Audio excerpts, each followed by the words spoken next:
Hey, so look what we have here. A bed. My very first bed, as a matter of fact. You can hear the echo in the room. Wow.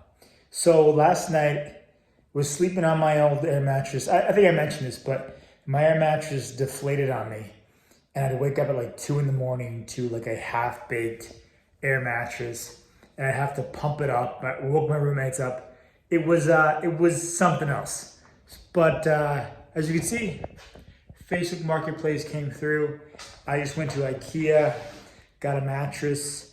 Yeah, it feels really good, particularly the putting it together part of like assembling it. And this is something my brother and I picked up before we went back to New Jersey. Let's put the camera on the tripod here. Before we went back to New Jersey, we picked this up, and it was for the grand price of $0 on Facebook Marketplace. So Facebook Marketplace is your friend. Let's see how that works. Cool. That is not level at all. Okay, cool. And yeah, so Facebook Marketplace is your friend. And I found this on there. Super stoked to find it. Yeah, where were we? So last time I made a video yesterday talking about how I was tired. And that's true. Like, I am definitely tired. But what's also true is that there's been a weird energetic shift lately. I don't know what it is, but something has been off with not only myself, but other people. And I spoke to some friends about this, my roommate being one of them. And they've just noticed something's been off as well. And I came home the other night, and my roommate immediately disappeared. And I found myself alone, making food. Came in here, saged the place, and the next morning, yesterday I spoke to him, and he's like, yeah, dude, you were going through it. Like, I could tell you where something was really bugging you. And I was like, it's crazy because it has felt that way. Like the last few days, I've been feeling, I've felt anger very strongly. And I'm human like everybody else. I feel angry sometimes, but this was something different. This was like a dark energy that I can't even explain. What I will say is last night, my lamp went on by itself twice. So that was interesting. I had like this little salt lamp right here. So this was next to my bed. And like right before I fell into sleep, like that weird middle state of consciousness, it went on twice. Don't know what that means, but it's happened to me in the past. And I'm empathic, but I'm also like very sensitive to energy, to spirits, ghosts. My mom's a ghost hunter. So my mom says, you have the gift. I'm like, great, I have this gift.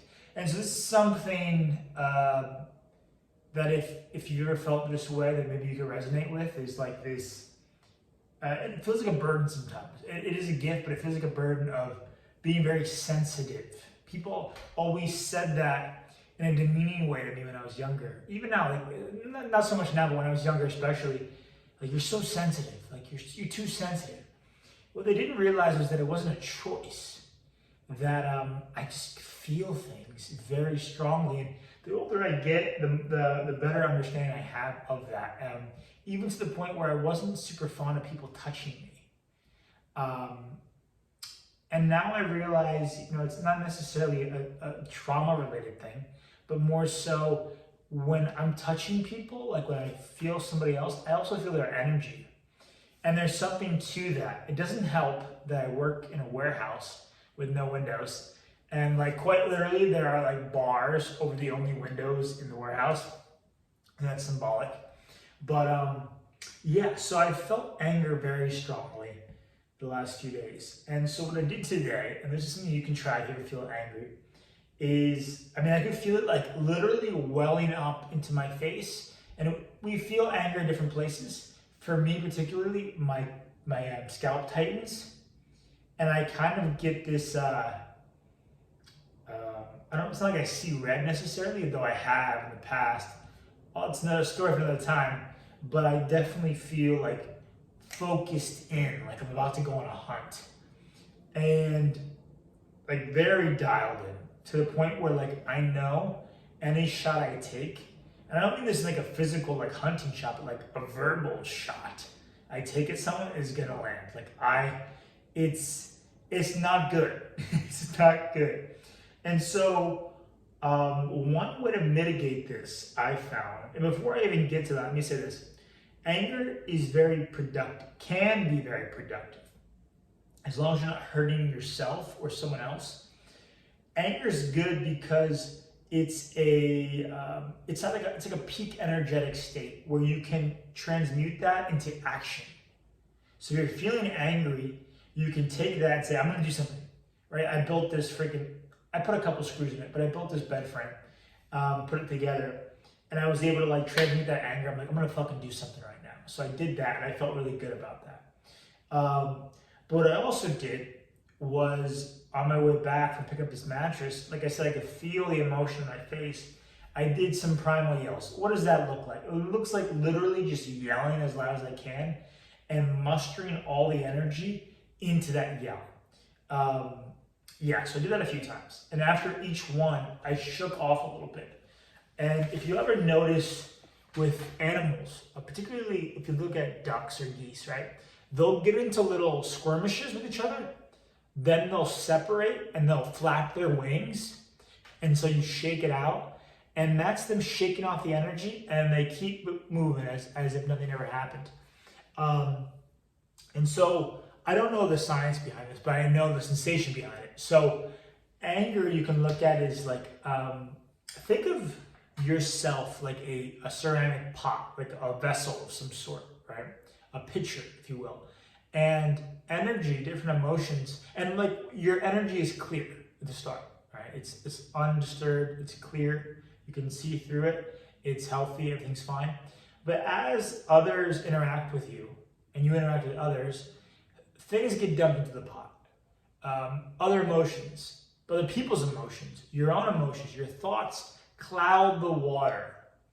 And then what happens is, if you're not able to properly like maintain it, if you're not able to dump it out and refill it, then it starts to like get higher and higher the level of the water, the cloudy water, the diluted water, the dirty water, and then it just pours out. It builds up so much pressure that it just explodes.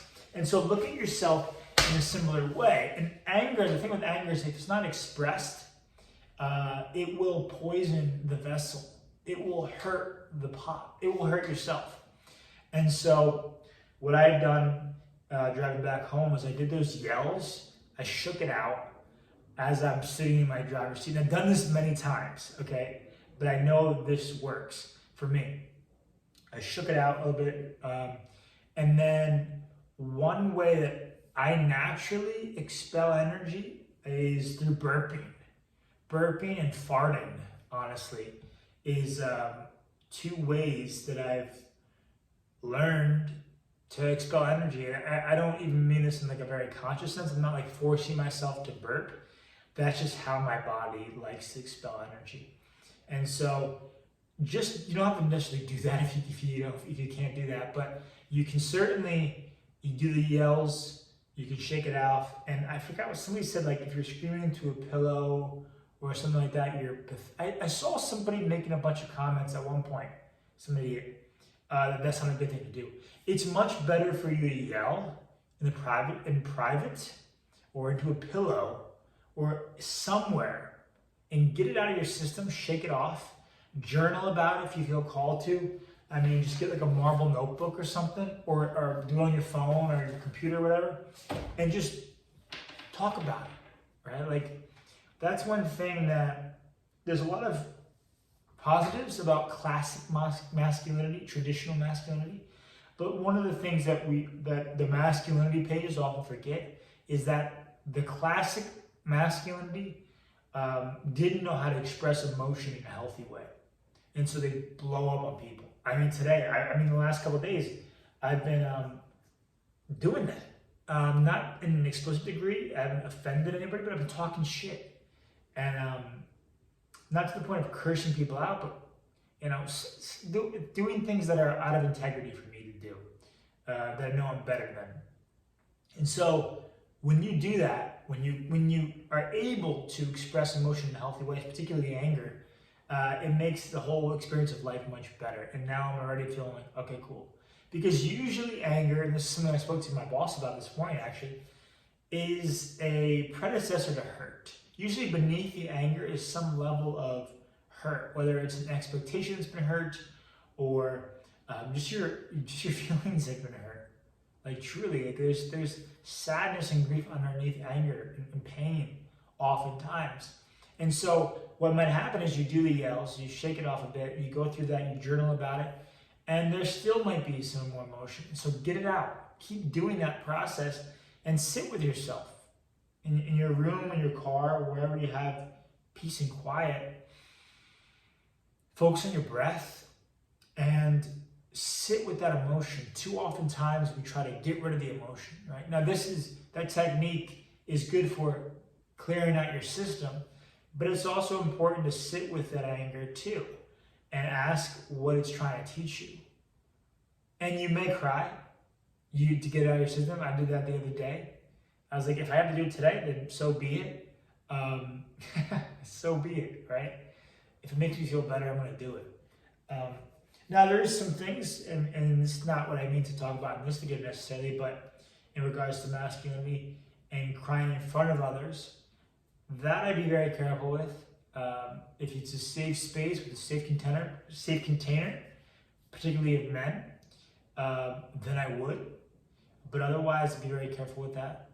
There is such thing as perception, especially in group dynamics. If you're being called to lead, whether in an intimate relationship or a group, crying in front of the group may not be the move.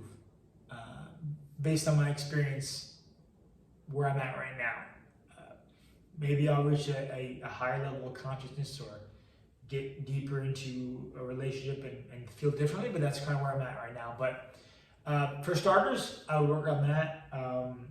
Yeah, and I'm really stoked on another note that I got this bed because I've been sleeping on an air mattress for the last year and a half, 2 air mattresses in fact. So this is a big step forward, a lot more to do, but it's very symbolic of the rest in the fact that my air mattress got punctured without me even knowing it. It just had a hole in it like 2 days ago.